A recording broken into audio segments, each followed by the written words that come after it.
Il est 8 heures à Jérusalem, 7 heures à Paris. C'est l'heure du journal de Studio Qualita en direct de Jérusalem. Au micro, Olivier Granilic. Nous sommes à un doigt du reconfinement total.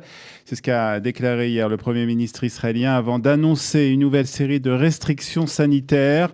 Ces décisions ont été prises au terme d'une très houleuse réunion du cabinet du Corona. Un certain nombre de ministres ne voulant pas de ces nouvelles restrictions, les jugeant trop sévères et risquant de porter un nouveau coup dur à l'économie israélienne déjà très malade. Alors de quoi il s'agit ?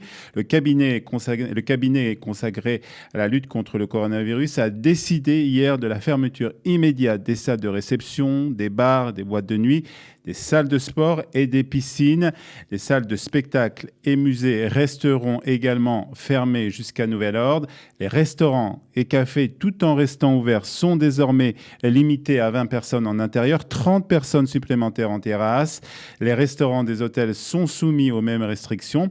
Les plages ne sont pas pour le moment fermées, mais leur accès est limité à certaines heures.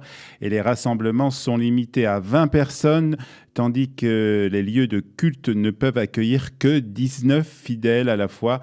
Ils sont bien entendu aussi tenus de respecter les distanciations sociales. Les autobus, quant à eux, ne peuvent pas transporter plus de 20 passagers à la fois, tout en roulant avec les fenêtres ouvertes et sans masgan, sans air conditionné. Enfin, 30% des employés des services publics devront travailler depuis leur domicile. Voilà donc pour les décisions prises hier ici en Israël. Elles font suite bien entendu au très mauvais chiffre du coronavirus ici.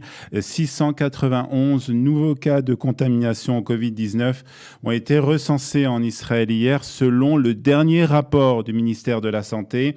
À ce jour, Israël dénombre 12 359 cas actifs de la maladie.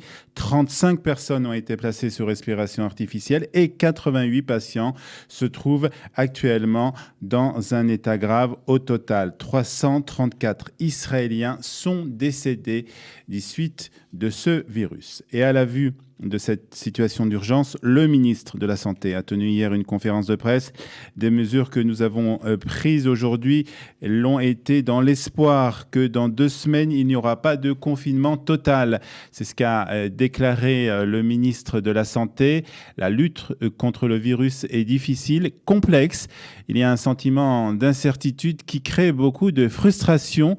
Cependant, la lutte contre le Covid-19 se fait avec l'aide des citoyens. C'est ensemble que nous vaincrons l'épidémie, a déclaré Yuli Edelstein. Il a aussi présenté au nom de son ministère des excuses suite aux erreurs dans le système de localisation des porteurs du virus.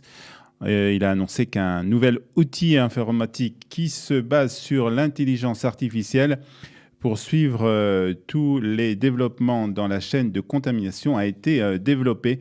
Je rappelle que plusieurs dizaines de milliers d'Israéliens avaient reçu des SMS au cours du dernier week-end, les avertissant qu'ils avaient été en contact avec un porteur confirmé du Covid-19.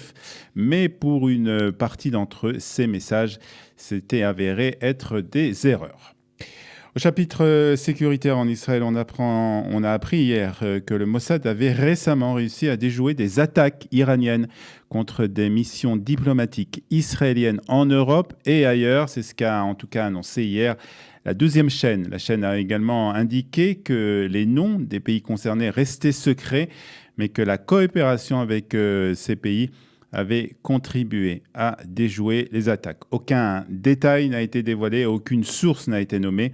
Je rappelle qu'en 2012, l'Iran et le groupe terroriste du Hezbollah avaient tenté de mener un certain nombre d'attaques contre des missions diplomatiques en Inde, en Géorgie, en Thaïlande. Par ailleurs, sachez aussi que les travailleurs sociaux ont lancé un mouvement de grève illimité en Israël. Ils se plaignent depuis longtemps de ce qu'ils décrivent comme une charge de travail déraisonnable avec des salaires bas et le danger constant des actes de violence. Les négociations entre le syndicat et les travailleurs sociaux et les fonctionnaires du ministère des Finances n'ayant pas abouti, la présidente du syndicat a décidé donc d'une grève illimitée. La météo pour terminer, la météo de ce mardi 7 juillet en Israël, il fera 32 degrés à Tel Aviv, 26 à Tzfat, 26 degrés à Jérusalem et 27 degrés à Eilat. Prochain rendez-vous avec l'actualité, ce sera à 8h30 ici à Jérusalem, il sera 7h30 à Paris, ce sera pour la revue de la presse et des médias israéliens.